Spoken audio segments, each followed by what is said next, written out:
Being afraid of the ocean is a very understandable fear. We have it in our genes. In the past, humans had to avoid certain dangerous situations, like big animals and deep bodies of water, in order to survive. Plus, we've only explored 5% of the oceans, so we never know what we can stumble upon there.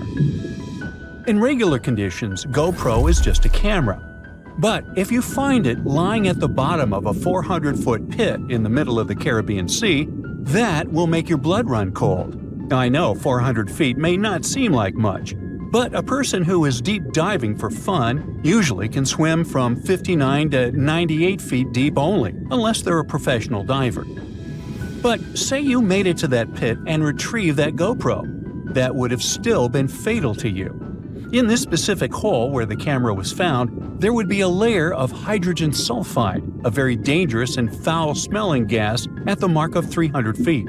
The gadget was 100 feet lower, alongside its owners, two long-lost explorers. To this day, very few people manage to dive this deep and go back unscraped. In fact, the deceased explorers were found only with the help of submarines. Now, you might be curious about the content of the GoPro. In stories like this, we expect proof of foul play or sinister footage. But the only thing found there were the images of happy times the explorers had during their trip. A sad ending to a vacay. Now, in deep waters, you can also find many species that seem to be otherworldly, but in a cute and interesting way, like the alien sponge. This fun little fella is a sponge first seen near the Mariana Trench in 2016. It's actually part of an ecosystem dubbed Forest of the Weird. Okay, this makes it sound a bit creepy. And what adds to the weirdness is the fact that the alien sponge had two little holes that resemble little eyes, so like it's peeking at you. Ah, another fun fact? The skeleton of this type of sponge is made of glass. And if you're afraid of cockroaches, I'll let you take a deep breath here. Ready? Cool. Because on the ocean floor, there are more than 20 different types of giant isopods, beetle lookalikes, that can be as big as 14 inches. Yikes!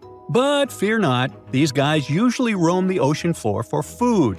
So, unless you dive 7,000 feet, which we've just seen is not possible, you won't run into them. Now, despite the horror movie name, the bloody belly comb jelly is actually a fascinating creature you can also find in the ocean. They live in the twilight zone of the ocean, which is between 820 and 4,900 feet below sea level. Pretty far from where you usually soak your feet. But what's so cool about this jelly is its color. Because in the twilight zone, the light is very scarce. Many animals either emit a faint glow, like the anglerfish, or create a camouflage. The jelly here is blood red because, in the pitch-black darkness of the ocean, other animals won't see it digesting colorful bioluminescent prey inside its stomach. Besides, the jelly has a row of combs that spark a very beautiful iridescent light. Beautiful and lethal. Humans also have their fair share of contribution to the weird fest that is the ocean floor. Depending on where you swim, you might just find parts of rocket engines used during the Apollo program. Now, when a rocket is launched into space, parts of it are dropped into the ocean where it runs out of propellant, making the rocket itself lighter. And a part of the Apollo 11 rocket engine, yes, that one that first took humans to land on the moon, was actually recovered from the ocean after more than 4 decades, and you can see it at the Museum of Flight in Seattle. Not a space fan? Well, there's something for the Oregon Trail lovers too. There are 2 locomotives living their best lives, or worst, depending on your point of view, just off the coast of New Jersey. They're from the 1850s and are sitting under 90 feet of water. They probably fell off of a transportation ship during a rough storm, or were intentionally pushed over the barge so that the ship didn't sink. Most of these things can only be seen while diving, but worry not. Even if you have a lingering fear of the deep ocean, you can still find weird things by simply walking on the beach. Look at these bizarre Garfield landline phones washed away in Brittany, France. The French have been having bizarre encounters with the sarcastic orange cat since the 80s, and it took about 30 years for French farmer René Morvan to come forward with a simple explanation. A shipping container with Garfield merchandise got stranded in the sea, only to find its final resting place in a sea cave. We bet Brittany locals are still haunted by the creepy smile of that landline phone. And just like a storm uncovered the Garfield secret stash, it also moved a few ships that sank more than 600 years ago. But this is not a simple Titanic story. It actually sounds more like Pirates of the Caribbean, because when the storm moved those old ships, authorities from Caesarea found 2,000 gold coins, some silver and bronze coins, gemstones, and rings. It was a bigger treasure than a dragon could hoard. But don't get your hopes up. Even though most of the underwater archaeological zones in this region are open to divers, these treasures are safely tucked away in a museum.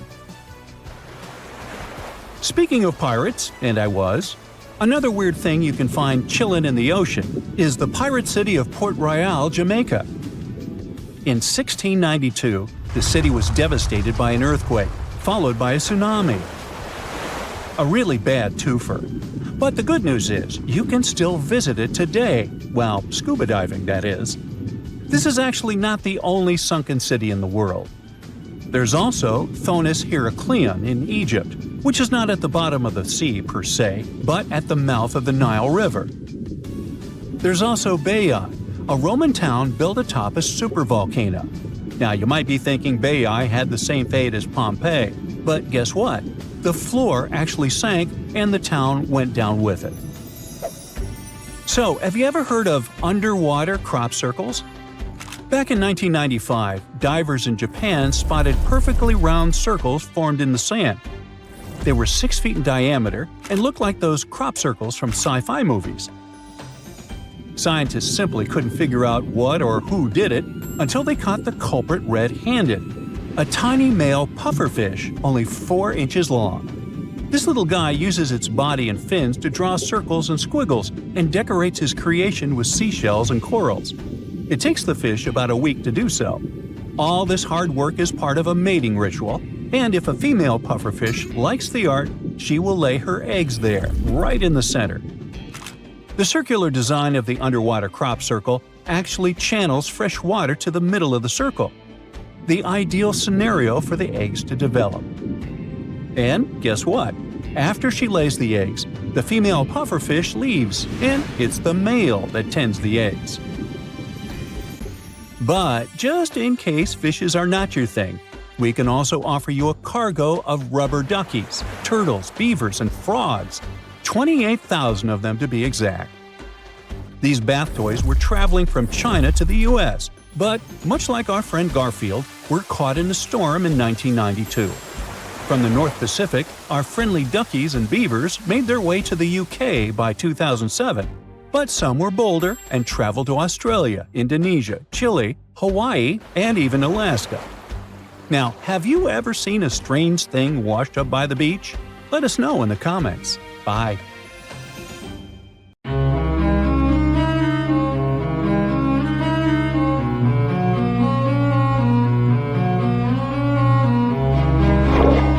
Question for you. Do you think Atlantis could be real? It remains as one of history's greatest mysteries. The legend began with Plato, all the way back in ancient Greece. The tale of a civilization that formed and prospered before our own. Atlantis was supposedly a highly technological society, much like the Mayans. But, as the legend says, due to the people's greed, they were punished by a flood that destroyed and submerged their cities. Different theories try to guess Atlantis' location. Some say it was in the Mediterranean Sea. Some say it's beneath the Bermuda Triangle. But, as science has shown us, Atlantis may be only an allegory for humankind. Today, you'll discover several amazing underwater cities that you have never heard of. They existed indeed and are not just a myth. We're taking you on an excursion to the underwater city of Baiae, which is on the coast of Italy. Known as the Las Vegas of the Roman Empire, Baiae was a resort city. The Roman elite traveled there for recreation. Imagine an open-air spa. That was Baia. You can visit the submerged town by scuba diving and get close to that perfectly preserved, magnificent Roman sculpture, a true underwater wonder. You can spot the crumbled temples and buildings through glass-bottom boats. This is a moss-covered museum in Claudio's Nymphaeum. To your left, you can see a collection of classical Greek statues. Swimming down the Via Herculeana, you'll arrive at Villa Aprotio. Villas are Italian-style houses, and here you can admire their original marble floors. Notice the black and white patterns and the astounding shapes they make. Next, you'll arrive at Portus Julius. Can you see the collapsing wall structures at the bottom of the seafloor? You'll see well-preserved columns and limestone floors. Behold the ruins of the thermal baths of Lacus. The remaining multicolored mosaics are something great to see. You'll see their orange, blue, and green tiles if you get close enough. At Pisoni's Villa Pila, you'll see 25 preserved Roman pillars. Notice the arches, the frescoes nearby, and the magnitude of this well-kept treasure. The city was located over natural volcanic vents, so there were hot springs to be used at will. People went there looking to have an excellent time. And when I say people, I mean some of the great Roman emperors we learn about in school: Nero, Cicero, Caesar. But around the 8th century, the city was sacked and the luxurious town was abandoned. Slowly, the water level rose and the city started to drown. You are on a summer vacation off the coast of Greece, 4 hours outside of Athens, in the Peloponnese Peninsula on Pavlo Petri. You dust off your snorkel and head for a free dive on a bright sunny day. Sometime into the dive, you start noticing patterns on the seabed. 13 feet below the surface, the outline of familiar objects starts to appear, one by one. As you continue swimming, what looks like the outline of an entire city emerges before your eyes. You wonder, how could water have taken the whole city? Rocks are perfectly aligned into what appears to be the foundation of a building. Nicholas Fleming, a British oceanographer on vacation in Greece, was the person that discovered Pavlo Petri. He was documenting the seafloor artifacts. The team found the site filled with pots, storage vessels, and tools. A quern stone, for instance, is a tool used for grinding grains and turning them into flour. Multiple amphoras, which were found then, indicate that this settlement dated back to the Bronze Age, 5,500 years ago, when people started living in towns. The settlement is believed to have lasted for over 2,400 years. Pavlo Petri is considered today the oldest submerged town yet found, and it's impressive that it wasn't a simple village. It was a vibrant port city with stone-built buildings, a marketplace, streets, and even squares. Let's continue our exploration and find secrets in other underwater cities. You are diving off the coast of the Ryukyu Islands. Pacific waters are far from smooth. There's a strong current pulling you into the deep sea. Suddenly, you see a huge structure thanks to the sunlight shining down on the seabed. At first, it looks like Machu Picchu's ruins across the globe in Peru. As you approach it, you slowly figure out its form. A pyramid-shaped structure, arches, staircases. It's something that could have easily been a palace or castle. Could this also be a sign of human activity? What you just saw is known today as the Yonaguni Monument. It also goes by the name of Japan's Atlantis. The entire monument is about the size of 5 football fields and the height of a 5-story building. Its most surprising feature is its expansive terraces that host large crowd gatherings. Explorers and scientists believe that Yonaguni dates back to 10,000 years ago. But whether it is a man-made structure or a natural formation is still under debate. For Japan's top marine geologist, Professor Masaki Kimura, Yonaguni is the heritage of a lost civilization. Kimura has dived into exploring the ruins over 100 times over the past 10 years. According to him, there are clear signs of human activity down there. The Triangle Pool, located on the monument's surface, is a triangle-shaped concave that is a historical symbol of water fountains in the region. There is also a giant turtle carved on the eastern side of the structure. And according to Kimura, turtles have an important cultural meaning.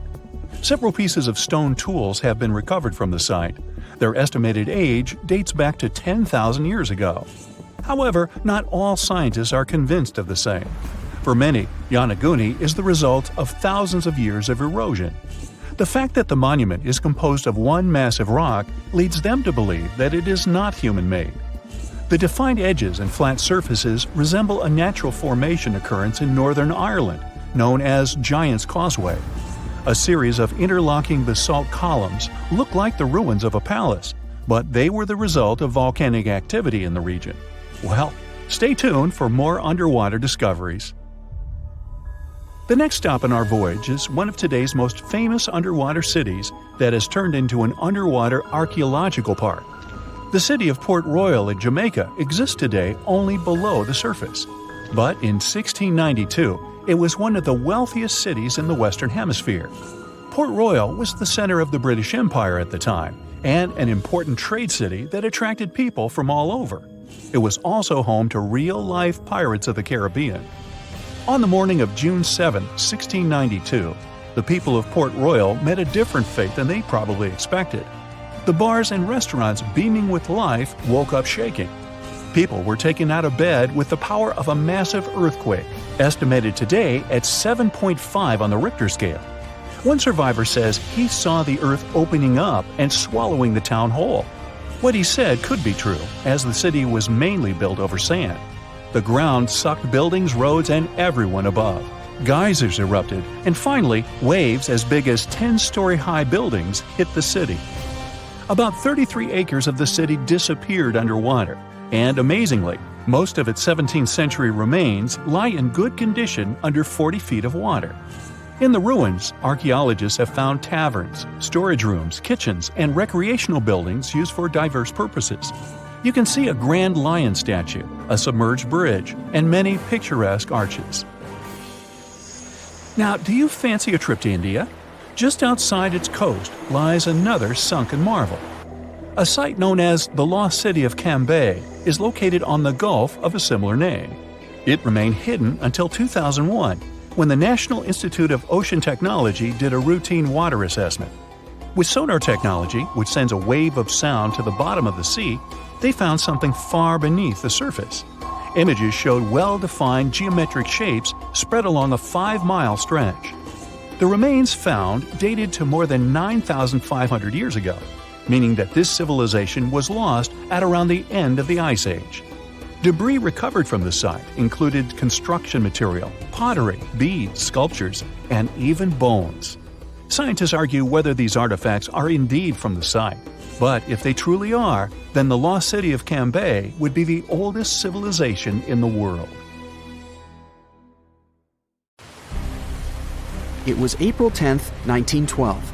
Richard had just departed from Southampton, England, aboard the most famous ship of the time, dubbed the Unsinkable. Since he had just witnessed a near collision with the SS City of New York, he decided to write to his wife and report the unfortunate and frightening event. "My dearest Sal," he wrote, "we got away yesterday after a lot of trouble." Little did he know that a mere 4 days later, both his pen and the ship he was on would be lost forever at the bottom of the North Atlantic Ocean. Was this some sort of bad omen? Did Richard actually foresee what was about to happen to the ship he was on? In case you haven't figured it out by now, Mr. Richard Geddes was aboard the Titanic on the day that he wrote the letter to his wife. On April 14, 1912, the ship seemed to have been lost forever. Along with it, so many secrets and treasures have settled at the bottom of the ocean. It took until 1985 for the Titanic's wreck to be finally rediscovered using state-of-the-art sonar technology.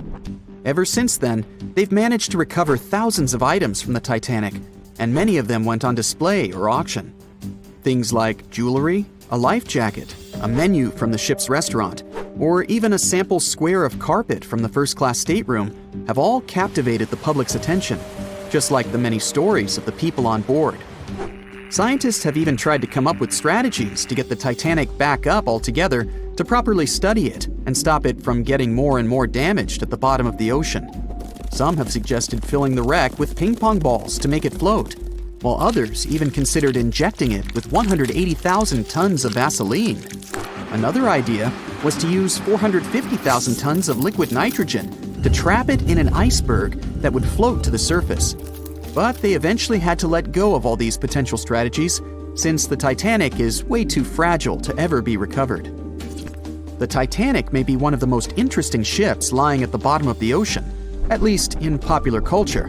But deep-sea divers have a lot of other stories to share. Planes also sometimes find their way to the bottom of the ocean. Deep-sea divers in Oahu, Hawaii, came across the wreckage of an F-4U Corsair plane. It seems to have crashed into the ocean in 1946, as it didn't have sufficient fuel. If you can dive deep enough, you might even stumble upon statues and lost artifacts, like those found in the world's only underwater archaeological park off the coast of Naples, Italy. It features the ruins of the ancient Roman city of Baia. The underwater statues found here are breathtaking, to say the least. In an ironic twist of events, some of the equipment we intended to use to get us to the moon was lost at the bottom of the sea for a very long time. But how did that happen? Beginning from the late 1960s and ending in the early 70s, many Apollo rockets were launched to orbit the Earth and the Moon. When reaching altitudes of about 38 miles, the first portion of the spacecraft, including the engines, needed to separate. People thought these components got destroyed or lost forever. But were they really? In 2012, a team of specialists discovered a bunch of rocket engines 14,000 feet off the coast of Florida. They have since gone through a 2-year renovation plan and are now on display at Seattle's Museum of Flight. Can you imagine stumbling upon a whole city underwater? Back in 2001, a lost city was discovered in the Gulf of Cambay, off the coast of India. Some archaeologists believe it to be the oldest city in history. By comparison, it's almost the size of Manhattan and features massive walls and even plazas. They stumbled upon pieces of sculpture, artwork, and even what looked like ancient wooden furniture, believed to date back up to 9,500 years ago and 5,000 years older than any city previously discovered. Okay, how about an underwater river? I can't even imagine what that would look like, but some deep divers claim to have seen it south of Tulum, Mexico. Is that even possible? Well, not really, since the Cenote Angelita Cave is not a true river, but a very special type of optical illusion. It's formed by a halocline, meaning a cloud of hydrogen sulfide at the bottom of this underwater cave. Turns out you can actually swim right through this cloud, which makes you feel like you're swimming through a flowing body of water. Not all things discovered underwater are inanimate objects. Some of them are actually quite scary sea creatures. A jellyfish might not be on your list of things to look out for if you can avoid the stings. But this giant one, also known as a lion's mane jellyfish, is the largest known species of its kind. In all fairness, you'll only uncover it if you happen to dive into the waters of the Arctic, Northern Atlantic, and Northern Pacific Oceans.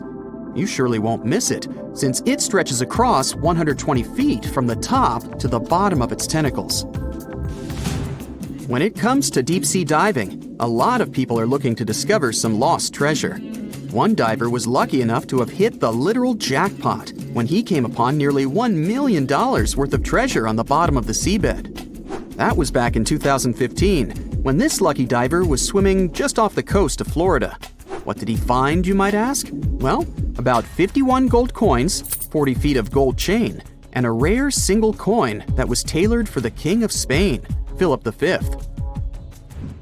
Speaking of people looking for lost treasures, divers also sometimes found pirate ships. They discovered one of these pirate shipwrecks in 2015 off the coast of Colombia. It dates back to the 18th century. The value of this forgotten ship was estimated to be between $4 billion and $17 billion, as it contained treasures, precious stones, gold, and countless other really valuable items. By comparison, a whole island in the Bahamas is up for grabs at $75 million.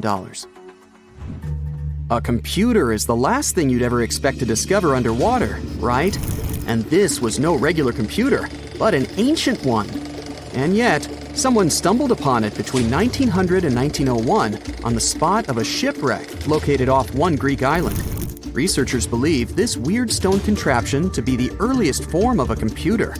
It was designed to serve many purposes, such as predicting astronomical positions and eclipses on the calendar. Since humanity lost most of the technology used back then, It was wonderful to rediscover it so many years later. It let us piece together many of the ancient Greeks' accomplishments. The computer is now at the National Archaeological Museum of Athens, should you ever want to check it out in person. This has to be one of the most mysterious places on Earth. It's called the Mariana Trench, and it's the deepest part of the Earth's oceans. We really don't know how deep it is, since it's so difficult to measure. But it's somewhere around 7 miles deep and 5 times longer than the Grand Canyon. They first studied this massive underwater hole back in 1875 using a weighted rope.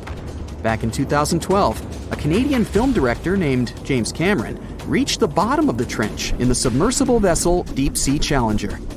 Some of the most bizarre creatures on the planet call this place their home, including the Dumbo octopus, the sea cucumber, and the goblin shark. The Mariana Trench took its name after the nearby Mariana Islands, which are named Las Marianas in honor of the Spanish Queen Mariana of Austria. Rikat structure is a giant formation in the Sahara that looks exactly like a giant bullseye. It's so wide that you can see it from space. Even the CIA got interested in it.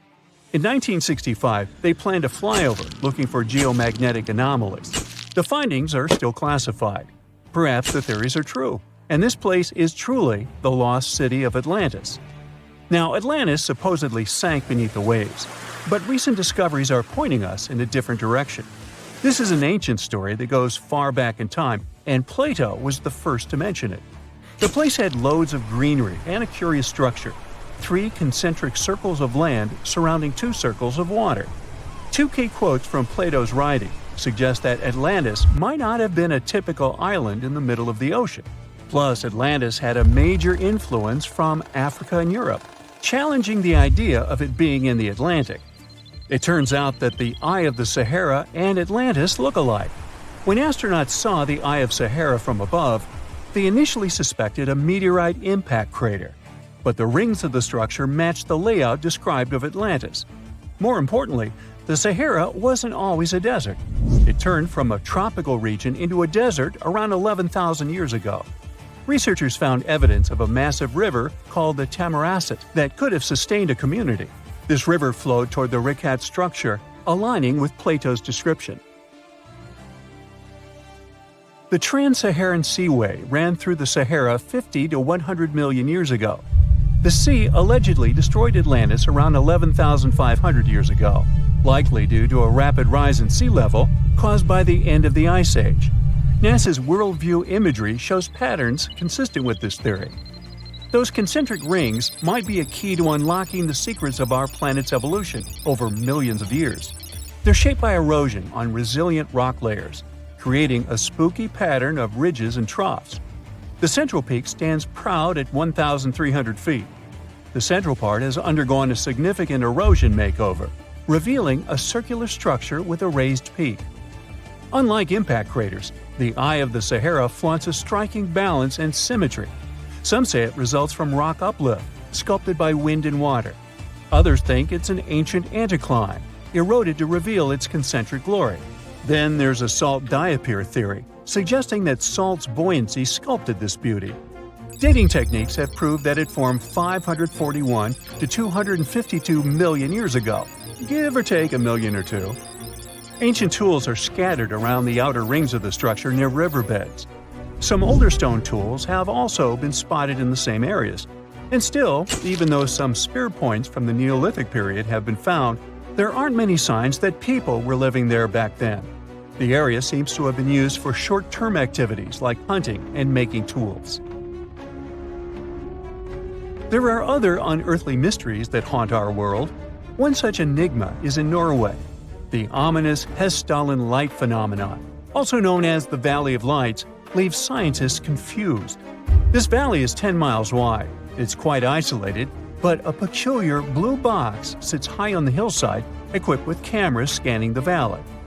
The unsettling saga began in the 1980s, when the night sky over Hessdalen erupted with burning fireballs, a recurring spectacle that sent shivers down the spines of those who witnessed it.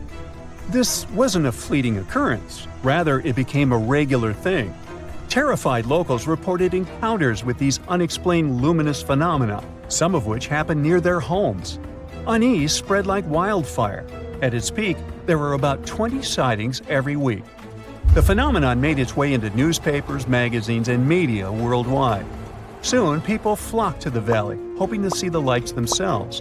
In 1984, experts joined the fray, armed with sophisticated instruments like magnetometers, radiometers, and other ometers. What they encountered was mind-bending, lights that defied explanation. Some moved at a leisurely pace, while others raced through the sky at an astonishing 19,000 miles per hour. People tried to explain these lights: airplanes, distant reflections, ball lightning, satellites, planets, meteors. But the speed and how these lights danced ruled out all those theories. We're slowly approaching another mysterious place. This is the greatest subglacial lake among Antarctica's 675 known lakes.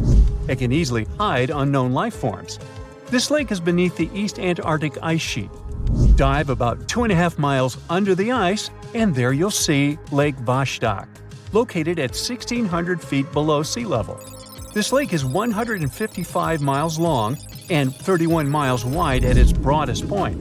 With an average depth of 1,400 feet, it's also the world's sixth largest by volume. It's like an underwater city with lofty pillars and deep basins. The secret lake was discovered in 1993, yet it had been waiting to be found down there for over 2,000 years, collecting ancient secrets. In 2012, scientists drilled through the ice, creating the longest ice core ever. They pierced the ice all the way to the lake's surface. The year 2013 brought an unexpected twist when the tranquil waters erupted during the extraction of an ice core, mixing with drilling fluids. Then they got a pristine water sample in 2015. Some believe there might be previously unknown life forms down there, since it's a fossil water reserve that's been untouched for millions of years. That could be a lot like those speculated ice-covered oceans on moons like Europa and Enceladus. It all started with a theory in the 19th century, suggesting fresh water lurking under Antarctic ice sheets. Then, in 1955, seismic soundings hinted at a subglacial lake, and by the 90s, satellite data confirmed Lake Vostok's existence. Now, Lake Vostok isn't alone. In 2005, they found an island in the middle of the lake. Then, two smaller lakes joined the party. They suspect that a secret network of subglacial rivers might link these lakes. Now, very far away from Antarctica, in Venezuela, Catatumbo lightning presents a sinister light show at the junction of the Catatumbo River and Lake Maracaibo. This unsettling lightning phenomenon happens at about 140 to 160 nights a year, going on for 10 hours a day, and can flash up to 280 times in a single hour. The frequency of this lightning show changes with the seasons and from year to year. There was a break between January to March in 2010, causing a bit of worry that it might vanish forever. As the sun sets, winds from the east start picking up speed. The strong wind is called a nocturnal low-level jet, like what you see in the Great Plains of North America. These winds bring moisture, mostly from the Caribbean and the lake itself. This humid air hits high mountain ridges, causing thunderstorms to form over the mountains. Thanks to the ongoing wind situation, more thunderstorms appear as the night goes on. This pattern repeats itself, and is why this area has the highest annual lightning rate globally. The next place scientists cannot explain is in China. That is the Longyu Caves. They have lofty slanted roofs and sturdy pillars. The spot remained hidden for centuries. These human-made caverns, built around 2,000 years ago, decided to reveal themselves only in the 90s. Local farmers drained some ponds and unveiled 5 massive caverns. Further digging exposed an additional 19 smaller caves. They range from 60 to 110 feet in width and 26 to 50 feet in height. Archaeologists found historical relics from the reign of Emperor Zhuan of Han, dating back to over 2,000 years ago. Now, how did these caves survive for more than 2 millennia without falling apart? No ancient records explain the way they were crafted either. The walls show chisel marks, hinting at some layer-by-layer chiseling action, but the exact construction process is still a head-scratcher. Scientists discovered something Atlantis-like near Australia. There used to be an entire continent that's now underwater. Here's what happened to it. Around 70,000 years ago, during the last ice age, there was a huge landmass called Sahul. It was located in the southwestern Pacific Ocean. This ancient supercontinent connected what we now know as Australia, New Guinea, Tasmania, and the Aru Islands into one giant piece of land. Imagine lush tropical rainforests surrounded by beautiful mountains. Sahul's tallest mountains were in the New Guinea highlands, with peaks reaching over 13,000 feet. This beautiful place was home to a variety of unique animals, most of which were pouched creatures. But back then, they weren't just koalas and kangaroos. Sahul was filled with different types of grazers, burrowers, scavengers, and predators. It was home to a huge diprotodon, a powerful hunter Thiosolio, and a horrifying Megalania, a creature that's much larger than any living lizard today. It was a unique place because the rest of the world was filled with placental animals at the time, like wolves, elephants, and humans. In Sahul, the only normal mammals were bats and rodents. But not all its parts were the same. The Timor, Arafura, and Carpentaria regions were covered by hot savanna and dry forests. It looked kinda like modern Australia, hot air deserts with scrubland, steppe, and temperate forests along the eastern coast. Back then, people were migrating all across the world. They made an incredible journey from Southeast Asia to Sahul and first arrived here from 60 to 45,000 years ago. They mostly traveled by foot and crossed the sea using bamboo rafts and simple boats. They came there from an ancient landmass called Sunda, which includes parts of Southeast Asia. They traveled across a series of islands known as Wallachia and eventually spread across Sahul. And it wasn't a small journey. Sahul was huge, around 4.1 million square miles. That's bigger than the USA or Canada. It stretched from the equator to around the southern part of New Zealand. So they arrived in what is now Australia and became Australia's first people. Scientists think that Sahul had a population of 500,000. We've discovered cave paintings that date back around 40,000 years. It's a hunting scene depicting an anoa, or miniature buffalo, facing figures of humans and animals. Researchers are trying to figure out how these early settlers moved across Sahul and where we might find archaeological evidence of their journey. To do this, they created a landscape evolution model. The simulation showed how Sahul changed between 75,000 and 35,000 years ago. It showed potential migration routes and archaeological sites. Humans likely traveled along coastlines and rivers. But how did Sahul get submerged off the coast of Australia, similar to the mythical Atlantis? During the last ice age, much of the Earth's water was locked up in large ice sheets and glaciers. The sea levels were much lower than they are today. After that, the global temperatures increased. The ice sheets melted and the sea levels rose, flooding the land bridges that once connected different parts of Sahul together. About 8,000 years ago, New Guinea separated from mainland Australia, and then, about 6,000 years ago, Tasmania did the same. We still can explore the underwater parts of Sahul thanks to new technology. Divers explore and collect samples directly from the ocean floor. Underwater drones can go to places that are too deep or dangerous for humans to explore. And with sonar mapping, scientists use sound waves to create maps of the ocean floor. It's like using an echo to see what's underwater. The sound waves bounce off the seabed and come back, helping us create a picture of what it looks like. Deep underwater, archaeologists have found stone tools and other artifacts. They also discovered fossils of animals like Diprotodon and Thylasolio. By studying the underwater terrain of Sahul, they learned about the ancient rivers, lakes, and coastlines that existed during the Ice Age. But Sahul isn't the only underwater continent. Sahul isn't the only hidden gem of Southeast Asia. Take Sundaland, a place made up of Sumatra, Java, Borneo, and some other islands. This place was crazy huge during the Ice Age, but now almost fully underwater. Almost, but not entirely. The parts above the ocean are teeming with life. If you like birds, check this place out. It has almost a fifth of the world's bird species. You can spot colorful birds like the Java hawk eagle and the Bali starling among the lush forests. It's also a home to a fourth of Earth's fish species. Sundaland's waters are a haven for marine life, even the most exotic animals like the Asian arowanas. It's also a treasure trove of flowers. That's where you can find Rafflesia and Titan arum, the world's largest flowers. This makes it very similar to Zealandia. Zealandia is a long, narrow piece of land about half the size of Australia. It broke from Antarctica about 100 million years ago. Just like Sundaland, it isn't fully underwater. 7% of it stayed above sea level.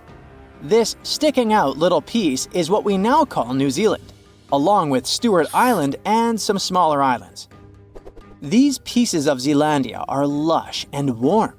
They're packed with volcanoes, mountain ranges, beautiful natural geysers, and hot springs. Local people, Maori, use these hot springs for cooking. People place corn, eggs, and vegetables in baskets and lower them directly in the hot springs. Sometimes they cook food in a pit oven using heated rocks. Another hidden world is known as Argoland. This mysterious landmass was once part of Australia, back when dinosaurs chilled around.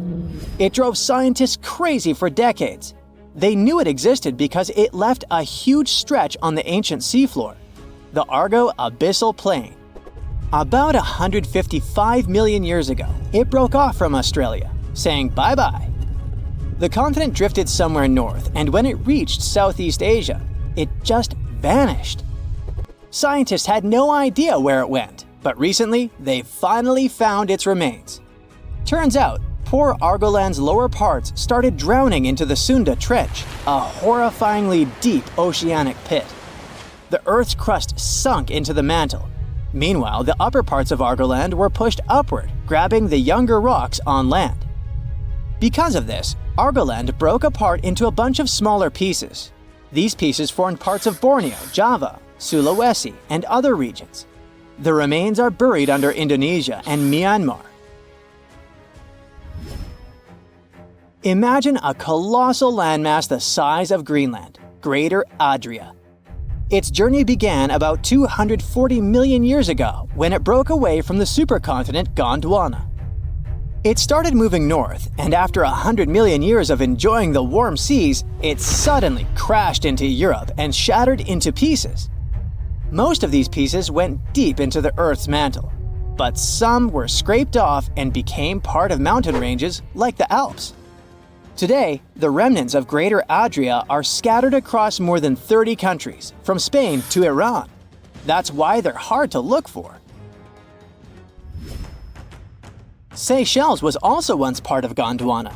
Yep, these idyllic islands are sitting atop of the ancient continent.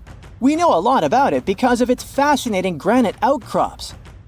100 years ago, Alfred Wegener discovered continental drift, but no one believed him. These granite outcrops helped him prove that he's not crazy and that tectonic plates really are moving. The Seychelles broke off from India and Madagascar and eventually became a sad loner in the Indian Ocean. This probably happened because of some insanely active volcanoes in the Deccan Traps. But now, the islands are home to unique species both on land and in the coral reefs nearby. Mauritius broke off from India after the dinosaur wiping. Along its journey, it stretched into a long ribbon-like shape and also broke into pieces. Now it's all scattered beneath the Indian Ocean. Scientists stumbled upon this lost land by studying tiny ancient crystals called zircons. These zircons are like time capsules. They date back an astonishing 660 million to 2 billion years. That's even older than Mauritius itself. These ancient crystals hinted that there's another Atlantis somewhere nearby. Turns out there are hidden continents all around the world, and maybe we'll discover more of them in the future. You've probably heard about the mysterious sea state of Atlantis. It was a high-tech utopia where people lived happily, but then something happened, and Atlantis disappeared from the face of the earth. Many people believe that this city lies at the bottom of the Atlantic Ocean. But what if we've been looking in the wrong place all this time? What if it's somewhere different from where they're trying to find it? What if all this time Atlantis was in the middle of the Sahara Desert? Well, this unexpected theory has some evidence, but to study this version, you first need to understand what Atlantis was and how we got to know about it. The very first mention of the mysterious city was in 360 BCE. Ancient philosopher Plato wrote about Atlantis. His work, Dialogues, described Atlantis as a rich land with advanced technologies. Its inhabitants were powerful, intelligent, and beautiful, like superhumans.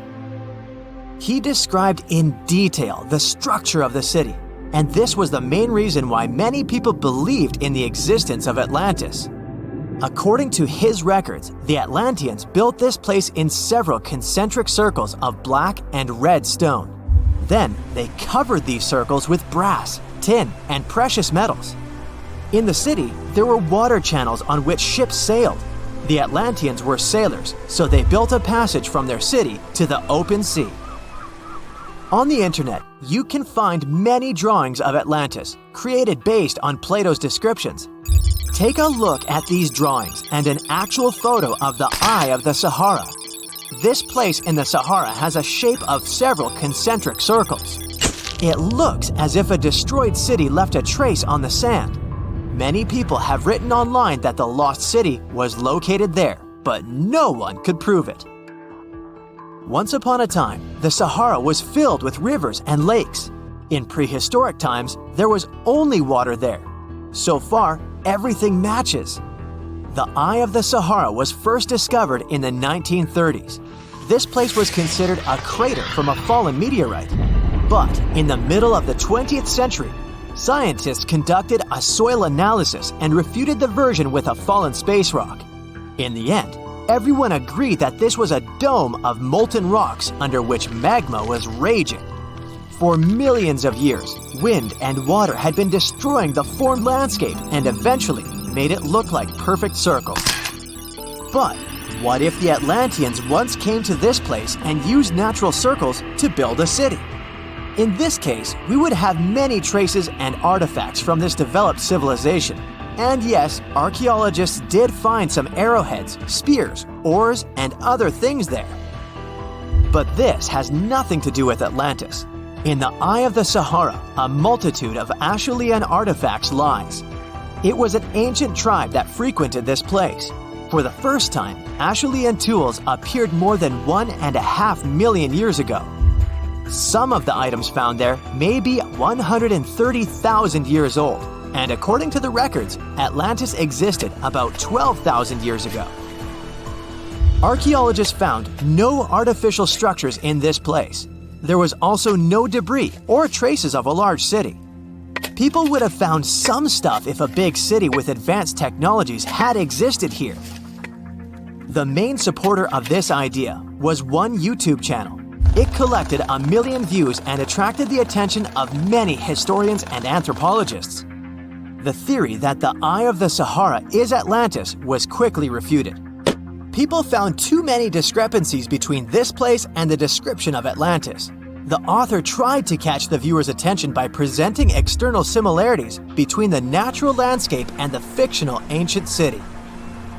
Another popular theory claims that Atlantis was a real continent located off the Bahamas, but then this city was swallowed up by the Bermuda Triangle.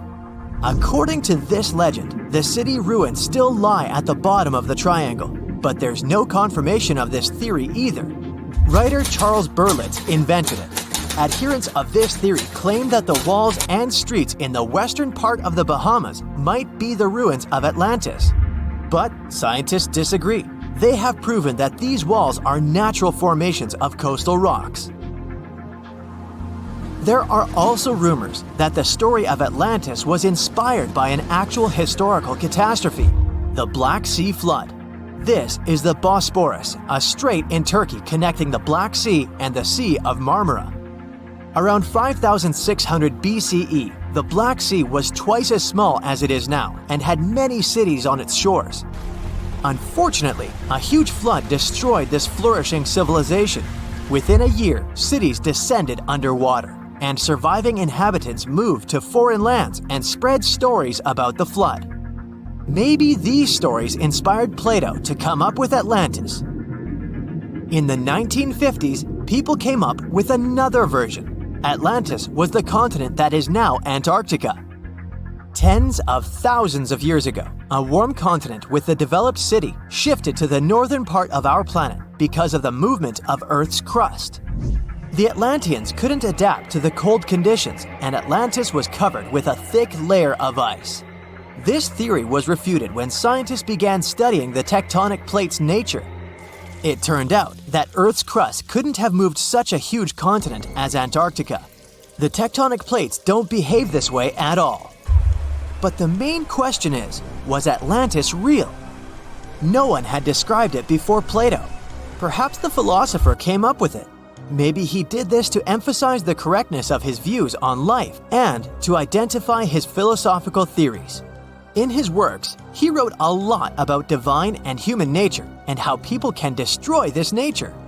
He spoke of decaying ideal societies because of immoral behavior and vices. The Atlanteans were once moral, spiritual people who created a utopia, but then they became greedy and mean. They destroyed their inner nature, and for this, they had to witness the destruction of their city. One night, fires and earthquakes hit Atlantis and plunged the city into the sea. The higher powers punished people for their immoral behavior, and Plato also wanted everyone to be afraid of moral decay. But judging by the descriptions of the earthquakes and fire, it may seem that Atlantis was destroyed by a volcanic eruption, as it was with the ancient Roman city of Pompeii. And such destructions have happened pretty often throughout history. Natural disasters ruined many developed cities. One of the most famous cases occurred in 1100 BCE in the Mediterranean Sea, when a volcanic eruption destroyed the highly developed Minoan society. The Minoan society existed for about 2,000 years. These people mostly lived on the islands of Crete and Santorini, located north of Crete. The Minoans had beautiful houses, a sewage system, and a developed economy. They were engaged in agriculture, grew fruits and vegetables, painted frescoes, and made jewelry. They were the first people to found the thalassocracy, an empire based on the sea. They lived off of fishing, piracy, and maritime trade. At the time, they performed cruel rituals, and their way of life was far from moral. They were used to earthquakes on the island of Santorini, so they reinforced the walls of the city with wooden beams, but they didn't know what a volcanic eruption was. And when the sulfur smell appeared in the air, they didn't suspect the impending catastrophe. When the volcano spilled out tons of lava and ash, all the residents of Santorini abandoned their homes and tried to escape, but they couldn't. The eruption and earthquake triggered a tsunami. A large wave flooded the coastal part of the island of Crete. This hit the economy of the Minoans hard and destroyed their port harbor. Then, foreigners attacked Crete and finally destroyed the developed civilization. Some historians think that Plato could have referred to the Minoan Empire when describing Atlantis. Using their example, he showed how immoral actions could destroy people. Imagine that it's the year 2025, and our planet has completely changed. Rising sea levels, extreme weather, and the ocean becoming more and more acidic are just some of the problems people have been dealing with for years. But in one of the world's largest coastal cities, the situation has become too serious. It was a sunny day in June when a massive earthquake shook the city to its core. The ground beneath people's feet heaved and shook, and buildings swayed dangerously. People ran through the streets in panic, trying to find safety. But as soon as the ground settled, the inhabitants of the city realized the real danger. A wall of water, almost 100 feet high, was rushing toward the city, propelled by the force of the earthquake. The tsunami hit the city with unimaginable force. Entire neighborhoods were wiped out, and thousands of people lost their lives. But here's where things get interesting. In the aftermath of the disaster, the city's authorities realized that they couldn't just rebuild the city as it was before. They needed to be better prepared for the next potential disaster. And so they came up with an incredibly ambitious project to build an underwater city. The goal was to create a self-sufficient, sustainable city beneath the ocean's surface that could withstand any natural disaster. The underwater city would be powered by renewable energy, using tidal power and underwater solar panels. It would be designed to withstand extreme weather and would have its own emergency response systems. The project attracted some of the world's top scientists, engineers, and architects. They worked tirelessly to design the city and carefully considered every aspect of the project. The underwater city would have everything that a typical city had, from schools and hospitals to stores and restaurants. There would be underwater farms where fish and other marine creatures could grow. The city would even have its transportation system, advanced submarines, and underwater tunnels connecting different parts of the city. The project became a shining beacon of hope for people. It showed that even in the face of disaster, we could come together to create something amazing. But as time went on, the project no longer seemed so perfect. The cost of the project turned out to be higher than planned. There were also concerns about how long such a project would exist. After all, the ocean is very unpredictable. And still, the team of scientists and engineers never gave up. After years of trial and error, they finally created the perfect underwater city, a marvel of engineering, a self-contained ecosystem that could sustain people indefinitely. The buildings were constructed from a material that could withstand the immense pressure at the bottom of the ocean, and the city itself was powered by a network of advanced hydroelectric turbines. It wasn't long before the first wave of colonists arrived at the underwater city. There were different people in this group, and each of them had their own reasons for choosing to live in this new world beneath the waves. Some were adventurers seeking a new world to explore, while others were hoping to escape natural disasters raging on dry land. But despite their differences, all these people shared a common goal: to build a new society, one that was in harmony with the natural world. The underwater city flourished, and new discoveries were made every day. The colonists developed new technologies and ways to tame the power of the ocean. They learned to farm the sea and started cultivating underwater gardens that provided them with a steady food supply. But living underwater was challenging. People felt isolated and even claustrophobic. The situation came to a head when a group of activists started to protest against the city's expansion plans. They argued that the underwater city was a threat to the environment it was meant to protect, and that the colonists should focus on reducing their impact on the delicate underwater life. The protests sparked a heated debate among the colonists. Some of them argued that the survival of the city depended on its growth and expansion. Others claimed that the city needed to prioritize the protection of the environment above all else. In the end, a compromise was reached. The city would continue to expand, but the main priority would be sustainability and a responsible attitude to nature. The colonists would do their best to reduce their impact on the environment by using new technologies and following strict conservation rules. And they would also remember the importance of protecting the ocean and its fragile ecosystem. Years went by, and the underwater city continued to thrive. New generations of colonists were born, and they grew up in a world entirely different from the one their ancestors had known. They never saw the world on the surface, but appreciated the beauty and complexity of the underwater world they called home. And as the years passed, the city became a symbol of hope for a world struggling with the devastating effects of climate change. It showed that despite all difficulties, people could come together to create a better world.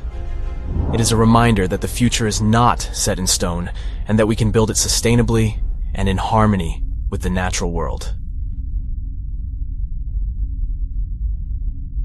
There once was a kingdom where the ancient Egyptians traveled to buy gifts for pharaohs, sort of like an ancient shopping mall.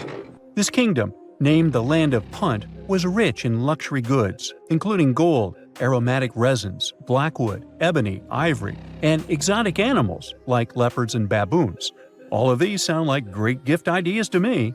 The Land of Punt was an especially important trading partner for Egypt for over 1,000 years. But if you plan to go there, the bad news is that it hasn't survived to these days, and nobody knows for sure exactly where Punt was located. We only know about it from records. The most famous of them were left on the walls of the temple of Queen Hatshepsut, who had sent an expedition to Punt. Scientists have been trying to find the exact location of this rich land for over 150 years. It could have been southeast of Egypt, in a coastal region south of it along the Red Sea, Gulf of Aden, and the Indian Ocean, or it could have covered the Horn of Africa and the area across the sea in southern Arabia. Now researchers were finally able to narrow down the possible locations thanks to a study of baboon mummies. Ancient Egyptians admired baboons and even thought they were related to the deity of the moon and wisdom. One species, the sacred baboon, was often shown in wall paintings, sitting with its tail curled to the right, and was mummified in this position. Another type, the olive baboon, was wrapped up in one giant cocoon. Both types were found in the tombs of the Valley of the Kings. But if you remember geography lessons, baboons just don't wander around Egypt, so they must have been brought there through trade with other regions. Primatologists, Egyptologists, geographers, and geochemists look at the mummified baboons from two different time periods in ancient Egypt. Some were from the New Kingdom period, and others were from the Ptolemaic period. The scientists did some more hard work and analyzed tissues from 155 baboons from 75 separate places in eastern Africa and southern Arabia. Those were all areas that they thought could be the ancient land of Punt. They measured oxygen and strontium in the baboons' bodies. When animals drink water and eat plants, their teeth, hair, and bones show a geographic signature of where they've lived, thanks to these elements they contain. Scientists use a special method called isotopic mapping and found out that the New Kingdom baboons they analyzed came from a location in Eritrea, Ethiopia, or Somalia. 5 mummified baboons from the Ptolemaic period had strontium levels that matched those found in Egypt. So, ancient Egyptians might have had a special place to breed and keep baboons, probably in Memphis, a city in Lower Egypt, not Tennessee. Meanwhile, paleontologists from New Zealand got lucky, as some boulders had split open from the tide and revealed fossils of the largest penguin that has ever lived on Earth. The scientists used laser scanners to make 3D models of the ancient penguin bones.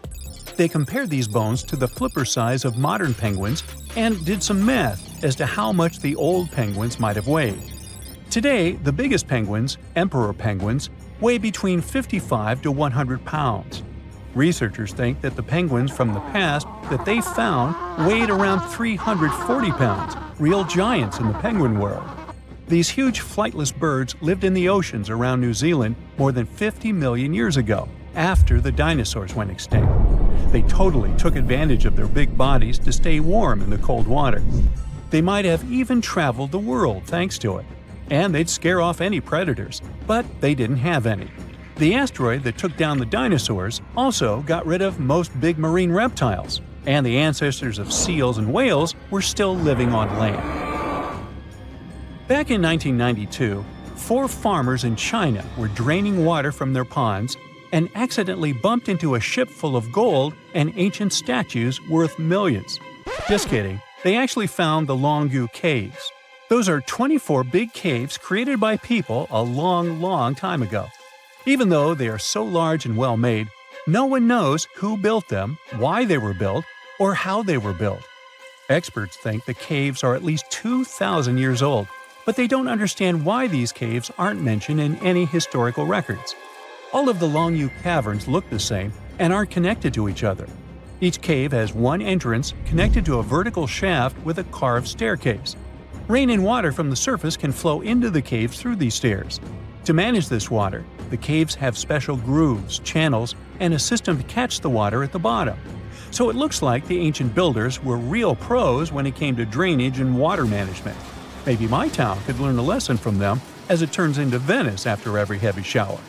Anyway, the caverns were built below a hill, named after a bird that is one of the most respected creatures in Chinese mythology and culture. It symbolizes all the best things, like high virtue, grace, and the union of yin and yang. Scientists think there could be a connection between the caverns and the bird, but it's just a theory so far. Experts from the National Institute of Ocean Technology in India were doing their routine pollution surveys when they found some structures that looked like a city underwater. Using special sonar technology, the team found big geometric shapes on the ocean floor. They brought up different items from the site, like pottery, beads, sculptures, parts of walls, and even human bones and teeth. They thought the ruins belonged to a civilization older than the Bronze Age Indus Valley Civilization, which is the earliest urban culture of the Indian subcontinent that we know of so far. But not everyone joined in on celebrating this awesome discovery. Some archaeologists refused to believe it and thought it could be some computer tricks. And even when they saw hundreds of artifacts from the ocean floor, they said an ancient river could have brought them there from someplace else. The team that discovered the underwater site decided to prove they were right. They chose a piece of wood as their main evidence. They tested it and found it was 9,500 years old. That could be the age of the entire site. Skeptics still insist that we can't rewrite all human history because of one piece of wood. Even 23 years since the discovery, no one is sure about the final answer. This is partly because it's hard to explore the site. It's in extremely dangerous waters with strong currents and riptides. During the cool Antarctica's summer, from late November through January, geologists from the University of Wisconsin-Milwaukee climbed the frozen slopes of the McIntyre Promontory in the Transantarctic Mountains. High above the ice fields, they looked through the mountain's gray rocks for fossils from when the continent had green forests. By the end of their trip, the geologists found fossil pieces from 13 trees. These fossils show that the trees are over 260 million years old. This means the forest grew at the end of the Permian period before the first dinosaurs even appeared. More than 90% of all species on Earth disappeared back then, including the polar forests. These trees would have been very tough if they grew in Antarctica and could have survived. But a huge increase in gases like carbon dioxide and methane must have taken them down. This Antarctic forest is a terrific way for us to see what life was like before the extinction, and we might even understand what caused it. It also shows us how plants were different back then from those we are used to now. Do you know how many continents there are on Earth? That's an easy one, 7. But wait a second, aren't Europe and Asia one large continent, Eurasia? It looks so when you look at the world map. Well, scientists think differently. They don't just look at bodies of land sticking out of the sea. Geoscientists study the types of rock that continents are made from. When you see the world from their perspective, the number of continents actually increases. Yes, they are not a myth. Lost continents exist, or at least they used to. They are hiding under other land masses. Peekaboo! Researchers have recently discovered one continent just like that. It's called Greater Adria. Sound familiar? Yes, it has something to do with the Adriatic Sea. This lost continent is completely buried under Europe. It collided with Europe and started to sink under it a long time ago. Today, it lies beneath Italy, Greece, and the Baltics. Its size and even shape match that of Greenland, the world's largest island. But how did geoscientists find Greater Adria? It's no longer visible, but it left some clues. Parts of it were embedded in the Alps. Other chunks were incorporated into present-day Italy and Croatia, on the other side of the Adriatic Sea. Limestone rocks from the former continent started to change once they were under the European landmass. Tremendous heat and pressure spread over tens of millions of years changed their structure. Out goes the limestone, in comes the marble. All the Greek and Roman temples you admired on your summer vacation were constructed using this marble. It was sort of a going-away gift from a long-lost continent. Greater Adria camouflaged itself well for thousands of years, but other lost continents were hiding in plain sight. Have you heard of Earth's 8th continent, Zealandia? Probably not, because it sits under the surface of the Pacific Ocean. 95% of Zealandia is now underwater. Can you guess where exactly? Its name is a good hint – under New Zealand. If you open Google Maps, you can see its outline. Look for a lighter shade of blue in the ocean. It should stretch from New Caledonia to New Zealand. This bump in the ocean floor used to be above sea level. It was about 2/3 of Australia and more than twice the landmass of Greater Adria in size. We can spot Zealandia today because it hasn't sunk too low, and that's the best way to discover other lost continents. Imagine the Earth without the oceans. The bottom of the sea isn't flat. There are mountains and trenches. You could put Mount Everest in the deepest of them, and there would still be 7,000 feet between it and sea level. This trench got so deep because of a geological process called subduction. The Pacific Plate got under the Philippine Plate. Earth's crust is made out of those plates that float in a sea of molten rock. Then they bump into each other, one goes down while the other one rises. That's how Greater Adria ended up under the European continent. Our planet is constantly on the go. We don't notice this process because it happens deep beneath our feet. 120 million years ago, Australia and Antarctica were a single piece of land. Yep, the coldest and one of the hottest places on Earth were once the same territory. Antarctica said goodbye to Australia, but it didn't leave empty-handed. Today, there is an oceanic plateau in the Indian Ocean. The word plateau comes from French, and it means elevated flatland. And the name of this land sounds like the title of a Hollywood movie, Broken Ridge. Long ago, it was connected to another lost continent. Scientists believe that it made a land bridge between India and Antarctica. What was this land like? The answer possibly lies in a tiny archipelago in the southern Indian Ocean. These islands are all that is left of an ancient landmass. They have a cold climate. The islands feature glaciers because they're so close to Antarctica. But in the past, the climate must have been temperate with plenty of rainfall. The animals and plants would have been similar to those that we find in tropical regions today. The lost continent's landscape probably resembled that of New Zealand.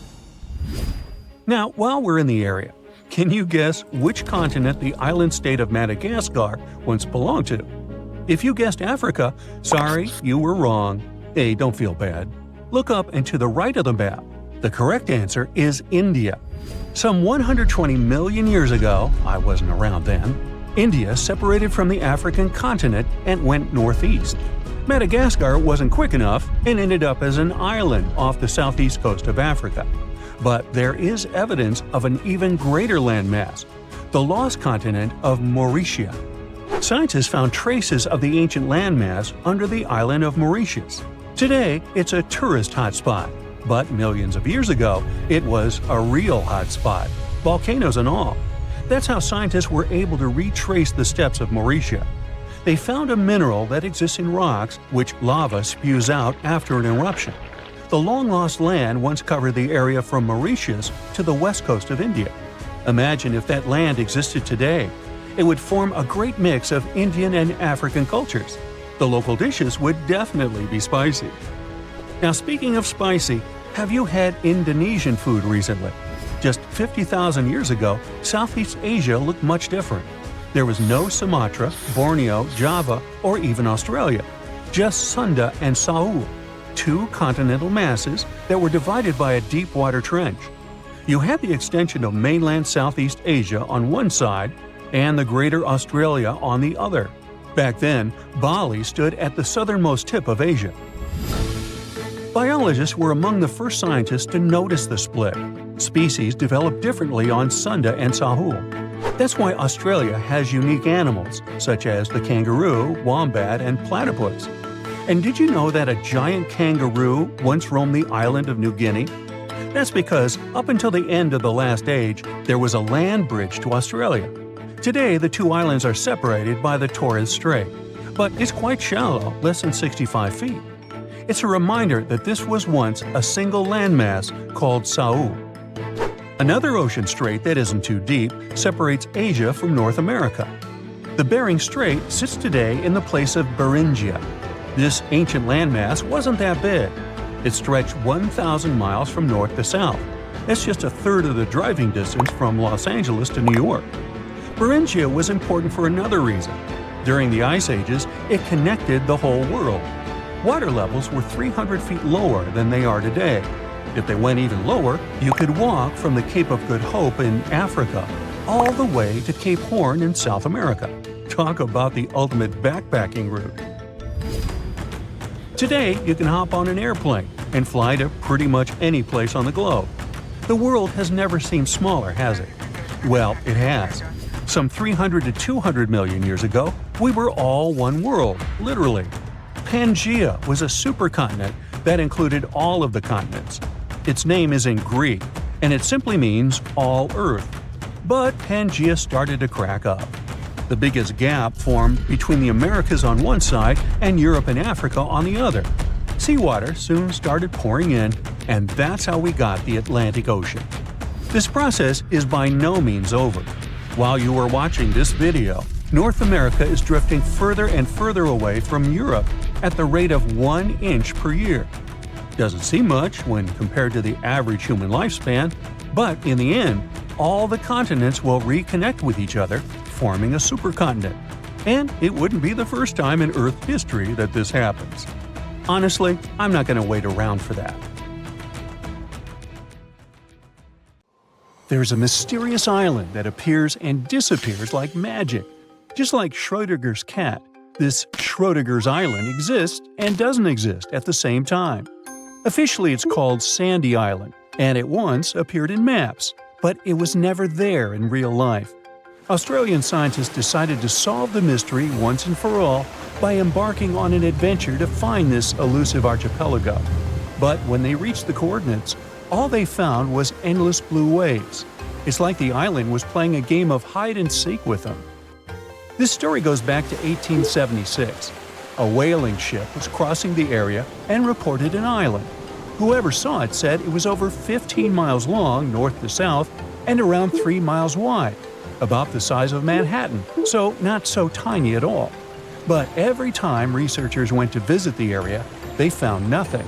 So in 1974, an official mission from New Caledonia declared that Sandy Island was simply not a thing and excluded it from all maps. People went on with their lives until they noticed that the island was appearing on Google Earth as a black blob. In 2012, another Australian expedition went out to check out the area to get some explanations. They had to write a eulogy for the long-lost island and explain what could have created this mess. For starters, mapping technology wasn't at its peak back in the 1900s. It was easy to get the coordinates wrong. Then there was the fact that the area is big on volcanic activities. It's likely that volcanic lava cooled down and created a raft of some kind. Let's say that the whaling ship went by, saw the volcanic raft, and thought it was land from a distance. But hey, it's just a guess. Humans have ventured far and wide across the globe, and it may have seemed at some point that we discovered each and every nook of our planet. But when Mount Lico popped up on Google Earth, scientists were overcome with excitement. This hidden gem in northern Mozambique is no ordinary rainforest. It's nestled inside a volcano. Determined to confirm the existence of this mysterious forest, experts assembled a team of top-notch scientists and specialists from around the world. The journey to Mount Lico was no walk in the park, with a daunting vertical rock climb standing between them and the forest. But after 6 years of planning and preparation, they were ready for the challenge. Once they got there, they saw it was even better than they imagined. The place was like a perfectly tended garden. The forest sounded unique and different from other rainforests. There were some insanely huge caterpillars that looked dangerous. And they even found ancient pots and evidence of an untouched human ecosystem. Ooh! Terra incognita means unknown land. And one of the largest unknown territories being uncovered today is the land beneath Antarctica's ice sheets. Below the snowy surface, there is an entirely new world of canyons, waterways, and lakes, which are now being mapped. One can't help but wonder, is there really liquid water below Antarctica's frozen surface? Yep. Water can exist without freezing due to pressure. The liquid water is the result of Earth's warm interior, and that's how we get things such as Lake Vostok. Now, you can't see it, but Lake Vostok is right here. Located in East Antarctica, it lies beneath 2.5 miles of thick ice. This huge lake is about 4,800 square miles. Humans could only discover it with the help of some top-notch technologies like seismic soundings and ice-penetrating radars. According to these scientists, it's likely that the lake has been there for up to 15 million years. Bhutan is on the map for, among other things, being the happiest country in all of Asia. But it kept a hidden gem for all these years, one of the world's tallest unclimbed mountains, Kunkar Pansum. Bhutan is enmeshed in the glorious Himalayan mountains. That's why the climbing community was beyond excited when they discovered an untouched mountain. Imagine being the first person to climb an unexplored peak. That would probably guarantee you a spot in the Guinness World Records for sure. The mountain has been untouched because of a Bhutanese law. For locals, the mountain peak is a sacred site, shrouded in mystery and legends. One of their beliefs is that the sacredness of climbing a mountain lies not in reaching its peak, but in truly communing with the mountain and enjoying the process. We got to admit, that is a bit of a newsflash for Westerners. If you're ever in the state of New York, make sure you check out the Aglo General Store. You'll have to drive somewhere around the Catskills to find a beautiful, grand, big nothing. Aglo is one of America's most famous paper towns, aka a fake town. But this case is different from Sandy Island. Aglo Town never existed, and it wasn't a mistake. You see, there's an old copyright practice amongst map makers. They add in paper towns so they can know when someone is simply copy-pasting their work. What they didn't expect is that this would get completely out of hand. Some say that one day a guy picked up a map at a gas station that had Aglo Town marked in it. The person decided to open a store over there and named it Aglo General Store. Some say the guy who opened the store faced a lawsuit from the map makers. Anyways, it only lasted enough years to become a national joke. Americans drove from all over the U.S. to get a picture of the town's fake welcome sign. And then we've got Bermeja Island, located in the Gulf of Mexico. This funky island appeared on many maps of the 16th and 17th centuries. It was probably drawn by Spanish explorers. Sure, the exact location varied from map to map, and its name sometimes appeared as Bermeja, but its existence was certain enough. The Bermeja Island was last seen in a 1921 Mexican map, and then, poof, it dropped out of the horizon altogether. People started talking and wondering, did the island sink? Was it destroyed? In 2009, 3 official investigations happened to search for the island. They used high-tech technologies to scour the Mexican seabed, but Bermeja was nowhere. Researchers had multiple guesses on what it could be. Let's delve on one of these ideas. The idea was probably made up by old-day explorers to mislead their enemies in search of land and gold. Well, that seems plausible. Now, let's take a look at Rio de Janeiro. Once, the city was filled with informal territories. These places are known as slums or favelas. They're like mini-cities inside the big city. Some favelas are known to be underprivileged territories, where dwellers don't get the same urban perks as other citizens, such as the sewage system and garbage pickups. These slums grew so quickly that the government didn't have time to keep track of their developments. So today, it's usually the dwellers themselves that name the streets and make do with whatever they have at their disposal. One of the biggest slums in Brazil is located in Rio de Janeiro, the so-called Hacienda, and it was only recognized as a neighborhood by the local government in the 1990s. Our own ocean floor is less mapped than Venus, Mars, and the Moon. In fact, 95% of our oceans are unexplored. Strange, right? We do have the available technology, which is mainly sonar soundings, sending wave sounds to the ocean bed and registering what they hear back. One of the main advantages of mapping the seabed more thoroughly would be to get more insight to marine hazards such as earthquakes, tsunamis, and volcanic eruptions. Plus, there are so many unidentified marine life.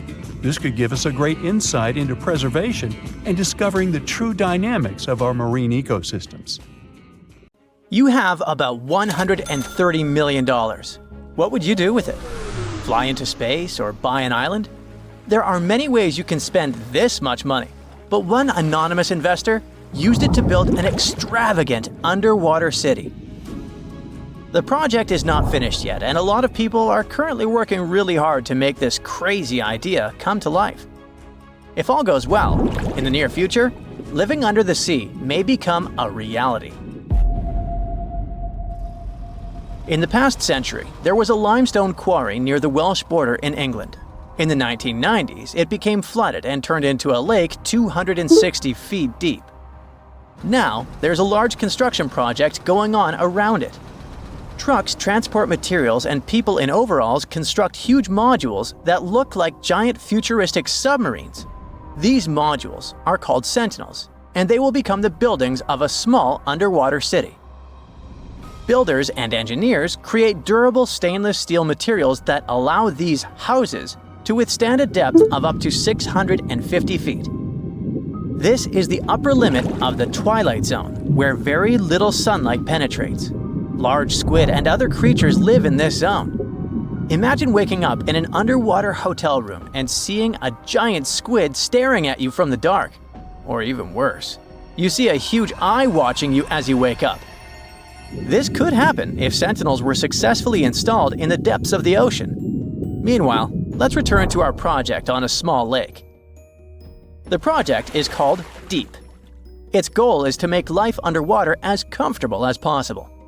Inside living modules, builders install bedrooms, kitchens, bathrooms, and observation windows. People will access them using small submarines. However, it's not as simple as calling a taxi. To live underwater, you need to train under the guidance of experienced instructors to test yourself in underwater life simulators. The cost of living there will likely be expensive, but it's worth it. At least you will be well fed. A chef will develop a special menu, and all food will be stored in vacuum-sealed bags to preserve its flavor and nutrients. It all sounds great, but there's a question. Who is financing this project? No one knows the answer. Deep is funded by a secret investor who has already spent more than $100 million. Interestingly, this is not the first attempt to create an underwater dwelling. For example, Jacques-Yves Cousteau, a famous diver explorer, first created the Conshelf 1 underwater house in 1962. This was a steel cylinder located at a depth of 30 feet, where 2 divers lived for a week. In 1970, several women also spent 14 days underwater in the Caribbean Sea at a depth of 50 feet. The aim of that project was to study human psychology in a cramped environment, similar to that of a spaceship. Unsurprisingly, that project was partly funded by NASA. Okay, we have windows overlooking marine life, delicious food, underwater parties, and solitude away from civilization. All these things sound cool, but if we put aside the fun part for a moment, is there any real benefit to it? Oh yeah, ocean exploration. Many marine biologists believe that the best way to explore the ocean is from within. Diving doesn't help much since divers are limited by time and body needs. They can stay underwater for only about an hour and a half at a time. Underwater cities could allow us to live underwater for months. But the most important thing is long-term observation of marine life in its natural habitat. In the mid-1990s, a group of researchers wanted to study the development and nutrition of corals. They brought them to the lab for testing and found out that corals reacted differently to tests in artificial environments than in the ocean. Their behavior in a laboratory setting was different from their behavior in the wild. Underwater cities could also provide work for archaeologists who study the remains of ships that have sunk throughout history.